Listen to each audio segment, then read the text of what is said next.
Hola, ¿qué tal? Bienvenidos el día de hoy a mi canal. Yo soy Carlos. Esta es la segunda parte de mis series del dios Anubis. Si no has visto el primer video, por favor véanlo. En este video voy a crear la armadura. Así que los voy a dejar ver el video y espero que les guste.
Como verán, he estado trabajando en varios detalles.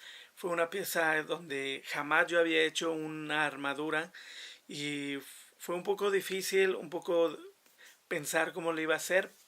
Una de las cosas muy importantes que sabía es que quería incorporar la llave de Ankh. Mucha gente la usa como si fuera un crucifijo y aunque tiene una forma parecida, es la llave de Ankh, es la llave de los egipcios para poder irse al inframundo o al otro mundo, al más allá. Entonces es muy importante para mí poner este en mi pieza. Al final creo que a pesar de que no sabía qué tipo de armadura quería, me gustó cómo terminó siendo la pieza. Así que espero que les haya gustado. Por favor denle like, opriman la campana y si tienen algún comentario y quieren que haga alguna pieza en específico, por favor comenten, díganme. No se pierdan el próximo video donde voy a hacer un molde y voy a crear una copia en resina de esta escultura. Así que nos vemos hasta la próxima y gracias por ver.